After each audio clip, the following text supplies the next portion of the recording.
Bonjour, on me demande souvent mon avis sur le régime cétogène, à savoir est-ce que c'est intéressant dans le cadre de la perte de poids. Dans cette vidéo, je vous dis tout sur le régime cétogène, en quoi ça consiste, comment ça fonctionne, quelles sont les indications, les contre-indications et surtout les risques, parce qu'il faut savoir qu'il y a des risques quand on suit ce régime. Avant cela, je vous invite à vous abonner à cette chaîne si ce n'est pas encore fait pour ne rien louper de mes conseils. Donc pensez à cliquer sur le bouton rouge s'abonner juste en dessous de cet écran et activer la petite cloche qui vous permettra de recevoir une notification à chaque nouvelle vidéo.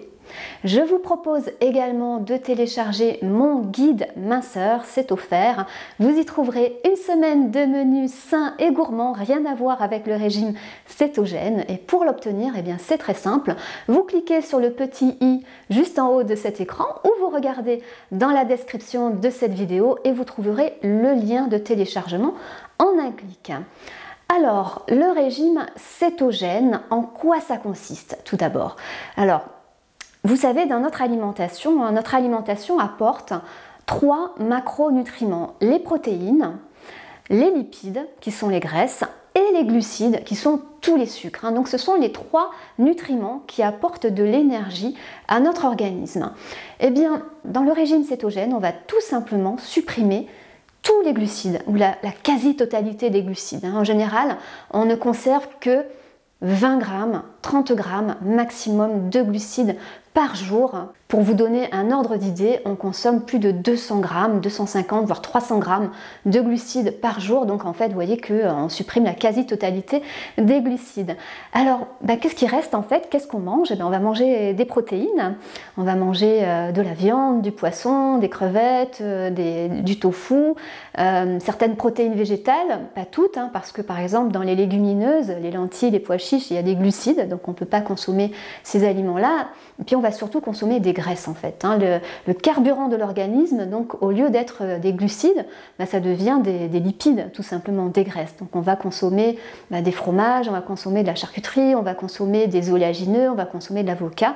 Et en fait c'est les graisses donc, qui vont fournir l'énergie à l'organisme.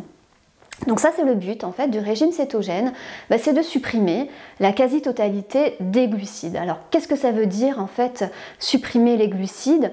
Les aliments qui contiennent des glucides, ce sont tous les féculents, les pâtes, le riz, les pommes de terre, le quinoa, la semoule, le boulgour, le pain, les biscottes, les biscuits bien sûr qui contiennent des sucres mais aussi de la farine. Donc tout ce qui contient de la farine il faut supprimer, les pizzas, les quiches, les biscuits, les madeleines, etc. Et puis bien sûr tous les produits sucrés, le miel, le chocolat, le sucre dans les desserts, le sucre que vous ajoutez vous-même. Et puis aussi, il ne faut pas l'oublier, qu'on va supprimer les fruits, parce qu'un fruit c'est déjà 20 grammes de glucides, donc vous allez dépasser le quota quotidien si vous mangez un fruit par jour. Donc plus de pommes, plus de poires, plus de mandarines, plus de fraises, plus de cerises, plus aucun fruit, pas de compote, pas de fruits dans les desserts, de fruits dans les tartes, etc.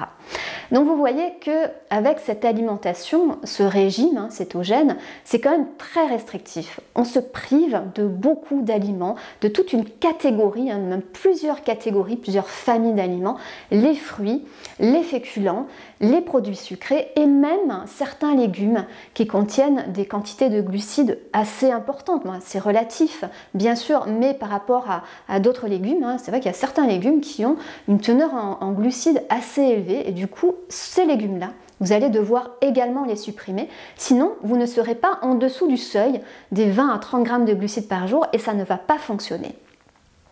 Donc c'est un régime restrictif et c'est déjà pour ça que je vous mets en garde. Il faut vraiment être conscient quand on suit ce régime-là qu'on s'engage en fait vers une alimentation où vous allez devoir faire une croix sur de nombreux aliments.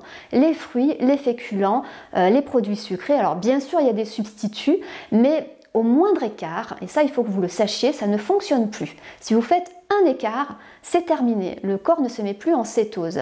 Alors justement, qu'est-ce qui se passe en fait dans l'organisme quand vous adoptez ce régime cétogène? Eh bien, je vous ai dit que le carburant de l'organisme, c'est le glucose.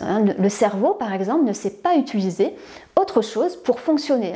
On a besoin d'avoir du carburant, du glucose pour notre cerveau. Donc, quand on ne consomme plus aucun glucide, le corps va devoir aller chercher des lipides, donc des réserves, dans les réserves de graisse, des lipides, pour transformer ces lipides en glucose. Donc ça se fait, le corps est capable de faire ça, de transformer les lipides en glucose, donc pour permettre en fait de fonctionner, de continuer à fonctionner normalement.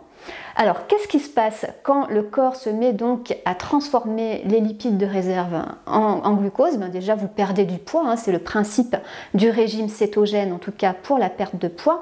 Et par contre, il y a certains composés qu'on appelle les corps cétoniques qui vont être produits lors de la transformation des graisses en glucose. Et donc, corps cétonique, ça donne son nom au régime cétogène. Ces corps cétoniques, ils vont donner une haleine particulière. C'est vrai que si vous avez déjà suivi ce régime cétogène, vous devez vous souvenir que ça donne une mauvaise haleine, une haleine cétonique tout simplement, un petit peu acide, de pommes, de vieilles pommes si vous voulez, de vinaigre. Donc vous devez savoir que c'est dû à l'enclenchement en fait de la cétose dans l'organisme, la transformation des graisses en sucre qui produit ces corps cétoniques et qui donne une mauvaise haleine. Donc vous voyez que au final, ce régime pour perdre du poids, c'est efficace pour ça, parce que le corps ne peut pas utiliser en première intention les graisses, il est obligé d'abord de les transformer en glucose pour ensuite fonctionner. Donc on perd très vite du poids, ça c'est vrai. Le deuxième avantage, et je pense que ça va s'arrêter là en fait, c'est que ces corps cétoniques, quand ils circulent dans l'organisme, ils ont un effet anorexigène. Anorexigène, ça veut dire que vous n'avez pas faim. Donc forcément, vous déstockez des graisses et en plus, vous n'avez pas faim. Donc ça, c'est vrai que ça peut être fabuleux quand on regarde ça, quand c'est écrit sur le papier. Le problème, c'est que bien sûr, il y a des risques et des contre-indications. Alors déjà, la seule indication et l'unique indication, et même c'était l'indication de départ, à l'origine, on a prescrit ces régimes cétogènes dans un seul cas, c'était en cas d'épilepsie chez des enfants qui étaient résistants au traitement. Parce qu'on s'est rendu compte que chez ces enfants-là, donc il y avait vraiment une amélioration très nette des symptômes. Donc c'est indiqué en cas d'épilepsie et encore des cas d'épilepsie résistants au traitement. Par contre, les contre-indications, il y en a quand même pas mal, et je pense que globalement, si vous avez une maladie chronique, des troubles chroniques, il faut vraiment faire attention avec ce régime parce que ce n'est pas du tout une alimentation équilibrée. Vous supprimez complètement certaines familles d'aliments et vous mangez beaucoup de gras et des protéines. Donc attention si vous avez du cholestérol, si vous avez des triglycérides en quantité importante, si vous avez une stéatose hépatique, si vous avez du diabète, si vous avez n'importe quelle autre pathologie chronique, je vous invite vraiment à faire attention et toujours demander l'avis de votre médecin avant d'entreprendre ce régime qui est particulièrement restrictif.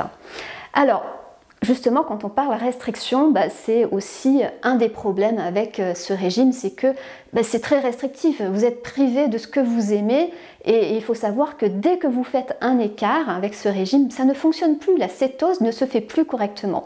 Donc moi, je vois beaucoup de gens qui me disent qu'en fait, ils n'ont pas vraiment perdu de poids ou très peu avec ce régime cétogène. Et par contre, le gros revers de la médaille, c'est que dès qu'ils ont arrêté, dès qu'ils sont revenus à une alimentation classique, plus équilibré, même si en faisant attention, en respectant l'équilibre alimentaire, il y a eu une reprise de poids très importante et au final ils ont perdu quelques kilos, pas beaucoup parce que certainement qu'il y a eu des écarts en fait, ils n'ont pas réussi à tenir sur le long terme et puis dès qu'ils ont arrêté véritablement, il y a eu une reprise de poids très importante. Donc vraiment faites attention à toujours étudier ce qu'on appelle le bénéfice-risque, toujours à savoir qu'est-ce que vous voulez obtenir, est-ce que vous voulez perdre quelques kilos, est-ce que vraiment ça vaut le coup de se priver à ce point, de risquer des frustrations qui peuvent mener à des envies, à des compulsions alimentaires, à des craquages, à des troubles du comportement alimentaire.